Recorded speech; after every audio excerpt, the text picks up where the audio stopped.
Now I can't hear you. Hold on.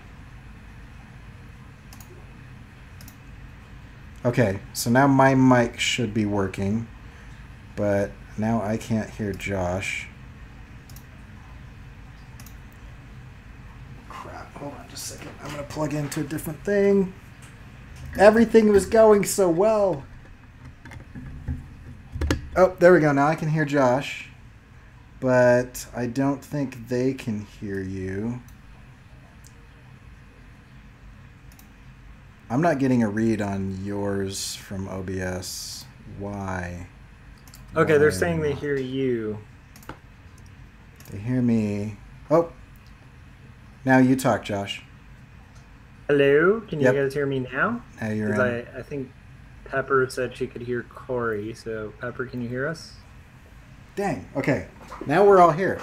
I think we We can might hear. have to reboot. Yeah. No. It's good now. It's just gonna be a terrible 9 minutes of us talking to each other and I don't know, silence. But Okay. can you confirm in the chats that they can hear you now? I haven't heard anything yet. Yes, okay. Woohoo! Adam and Pepper gave us a thumbs up. This is a great example of why it's awesome having people in the chats. Thank you guys so much Yeah, that for would've helping us out, sucked. because we would have just gone through the whole art check and had nothing recorded. So should we start over on the Yeah. art check? Yeah. Do you want to go just real? Do you want to do like chipmunk speed, super fast? Sure. Okay.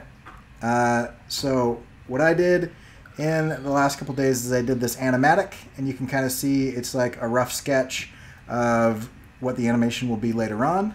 And we talked a little bit about animatics and why they're important, kind of like doing type pencils on a comic.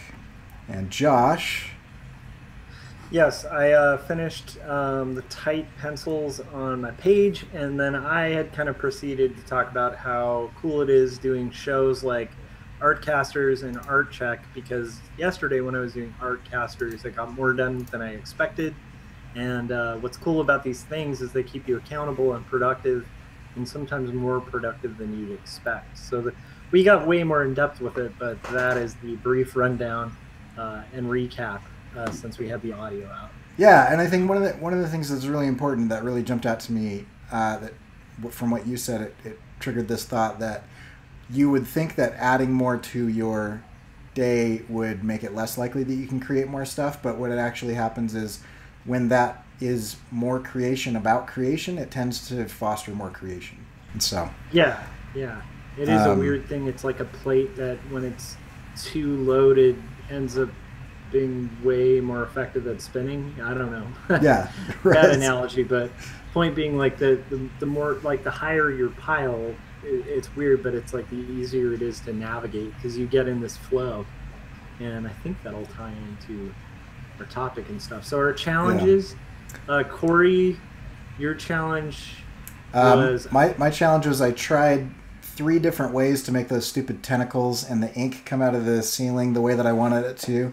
And each one failed miserably, and I wasted about 6 hours in the last 2 or 3 days. But now I know for certain that I know the limitations of those 3 different techniques that I thought would have worked. I was certain that I would have been able to do it with 1 or 2, and I was absolutely wrong. And so now I like have that in my quiver of arrows to use in the future. Like I'm able to know when it makes sense to do those things and when it doesn't. Yeah, and then I think we talked a little bit about how that was a really good example of like a successful failure, in the sense that when you're taking on creative projects, like I experience this all the time in cartooning, where I'll start a panel and invest a bunch of time, and only to realize it's not working.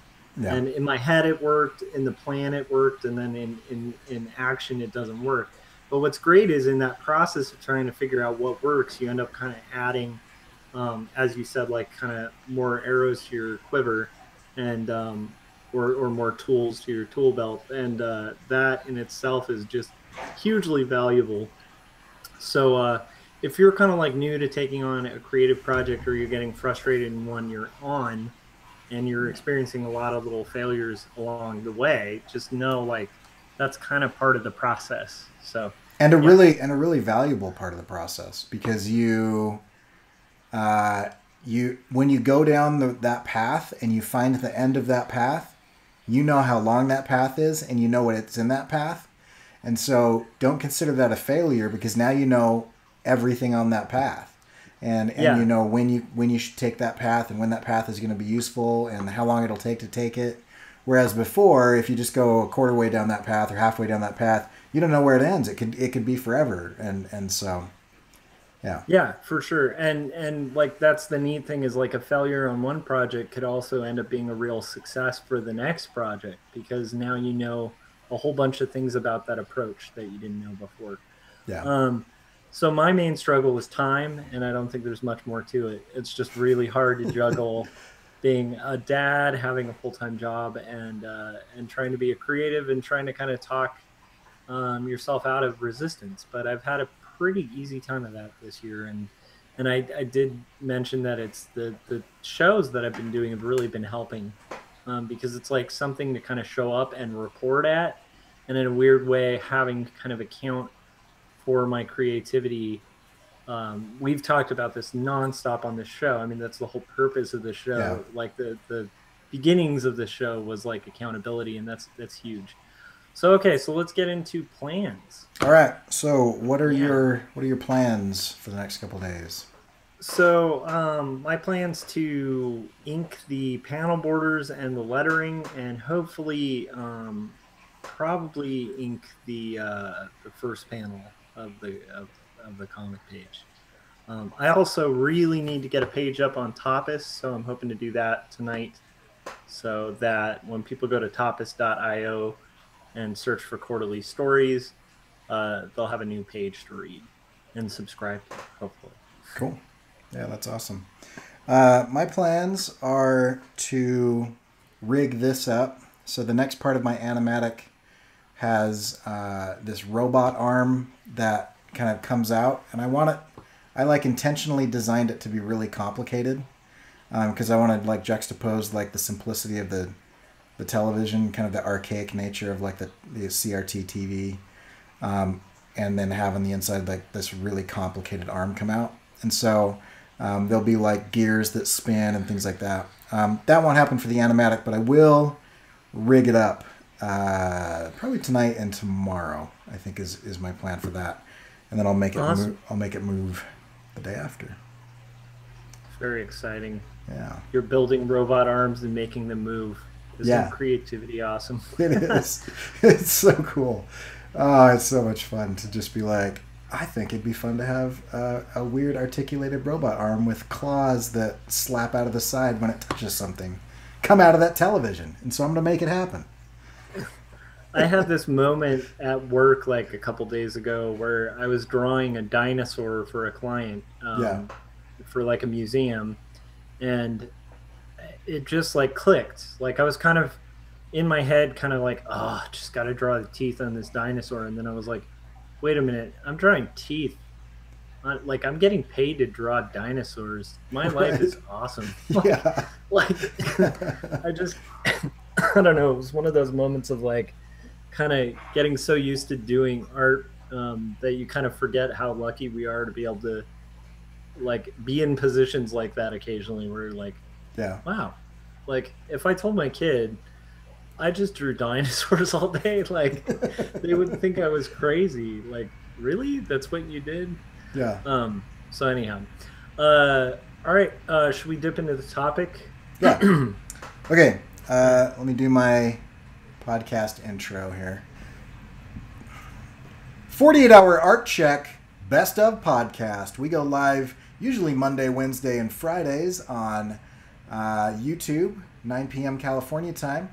And if you subscribe to Josh's channel and my channel and ring that little bell, then you'll know when we go live. You get a little notification. And we'd love to have you in the chat. We take the best conversations from those and we rip them and put them in audio format. And that's what you're listening to now. Tonight, we are going to talk about... Oh, I blanked. I was going so well. Momentum. I was going to say motivation, and I was like, that's wrong. Tonight, Tonight we're going to talk about momentum and how once you get started, there's kind of a reward system that keeps you going. So Josh, this is kind of a topic that you brought up in the chats. Do you want to kind of kick it off? Well, so it came to mind because I was telling you that I wanted to keep this to 15 minutes today, and you were saying like, well, I'm on a roll, so that really works out for me because you're, I think, feeling a lot of momentum, and oddly enough, that's kind of the same reason I was even saying that was like, I'm feeling some momentum on like creativity today, and so while I really do want to do this and I value it, it's like I don't want to slow the momentum on my project, and that made me realize like that's a great. I think that's a good thing for us to touch on.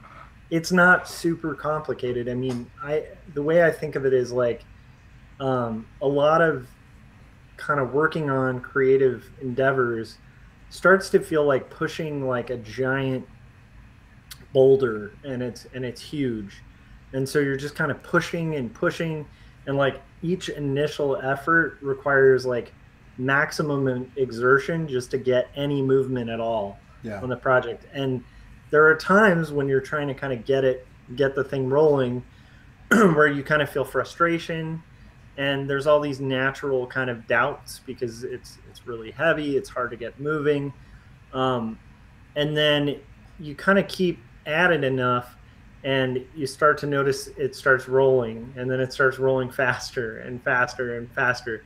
And as a creative, or in business in general, it's like once like I've seen this with sales too, where a salesperson will just hit like a sweet spot of momentum where they're just killing in sales, and it's just like nonstop.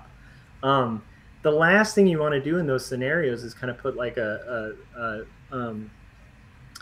stick in the spokes of the wheel, or like put something in the path of that boulder that's gonna cause all that momentum where suddenly your exertion is less, and yet the movement is quicker and steady, and it's going.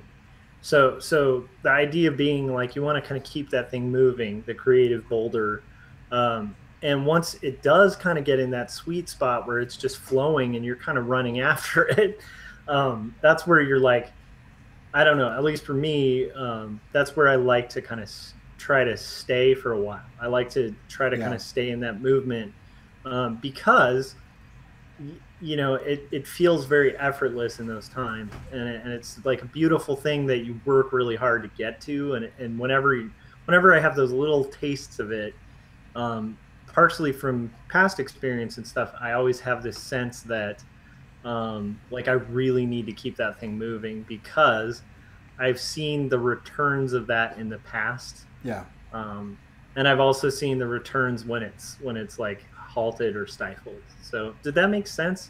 I think you would have a better way of wording it, right? It totally makes sense. Metaphors.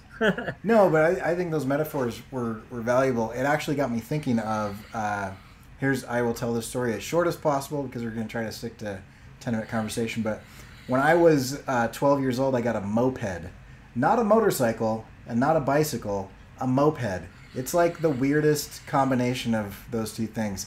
They're really heavy and clunky, and like on a downhill straightaway with the wind at your back, pedaling as hard as you can go about 20 miles an hour, with the motor running and everything. But it's like, it's got an engine and a thing. And I remember my buddy and I had a little tow rope that we made about 3 feet long, and he would get on his rollerblades and I would get on my moped and I would just tow him around town, but I tell you what, man, just that thing probably weighed 50 pounds, and then I'm like 12 and I wasn't big, and he's like my size, and so going up the hills, like I had the engine like full throttle and I'd be pedaling, and then right at the crest of the hill there was this moment where everything kind of shifted, and then on the way down it was just bliss. Like it was so rad. I mean, you had the wind, and you weren't like working super hard anymore.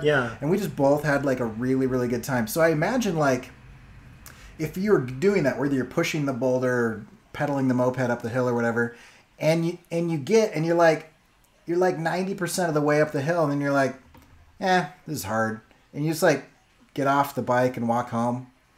or whatever. It's like, just push a little bit more. You're going to hit that stride, And I don't think it happens with every session.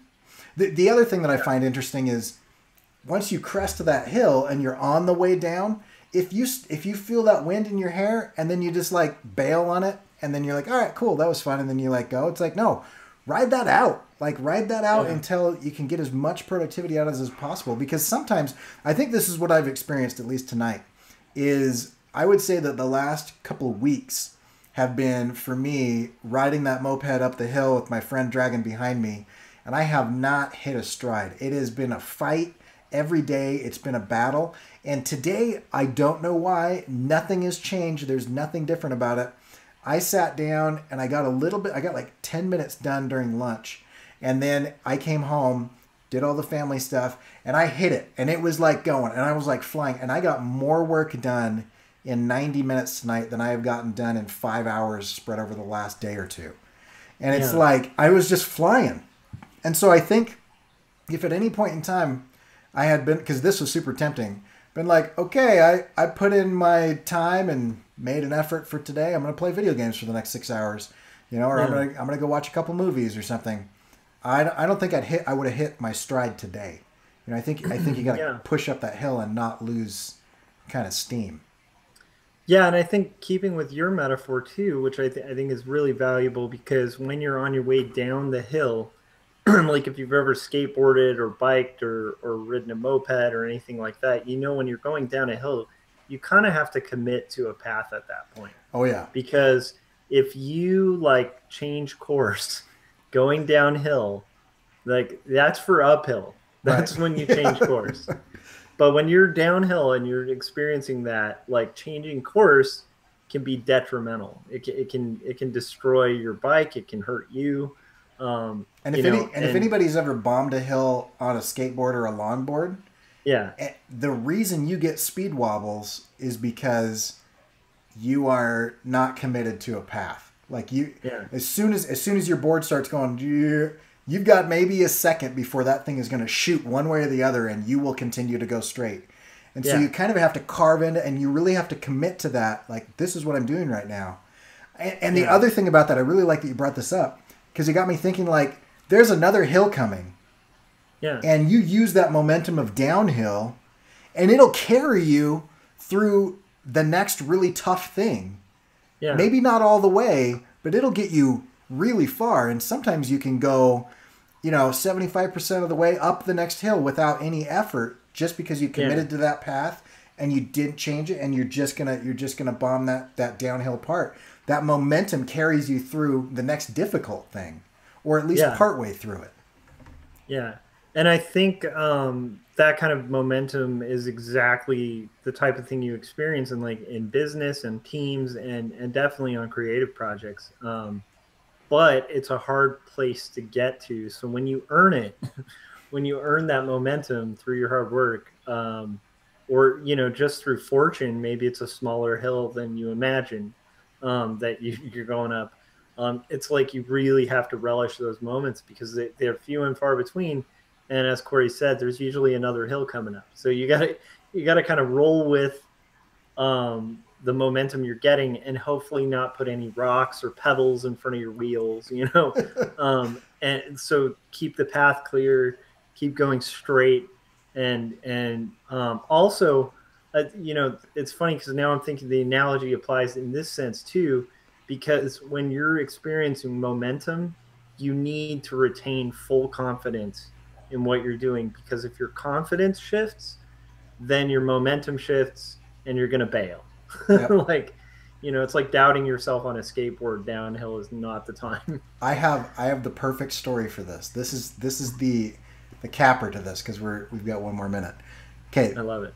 I was in Spokane, and there's a part of Spokane that's kind of hilly, and we were going to film. So I had a production van, and I had mounted a tripod with the van's back door open, and I'd mounted a tripod with this new camera. Panasonic had sent me this camera to test out before it went to market. They wanted some footage and stuff. This was back when people cared about things that I shot on video. This is a long time ago. And I we were going to go down this hill, and I had like all my longboard friends. I was like, guys, we're gonna do some sick footage. I want to stagger everybody, and I want you all to weave back and forth while I track with you, down this hill. And so it was a third of a mile, nice sloping downhill, and there's one part where it starts to go pretty fast, and then it plateaus slightly, and then it goes back down to sloping. But you're going faster than you can run, right? And so, and the reason I know it's faster than you can run is because of this story. So a couple of the girls were like, I'm gonna bomb this hill real quick, just while you're getting the camera set up or whatever. And so they're like, all right. So she starts going. She was kind of testing out a board that she wasn't comfortable with, because it wasn't her board. Like, we had just brought a bunch from the apartment or whatever, and she knew what she was doing, but she wasn't like super experienced. Anyway, so she goes down, and you're going, and on a longboard you've got to commit to every turn, right? Because you've really got to grip, because if you don't, those trucks are super loose compared to a short board, and mine.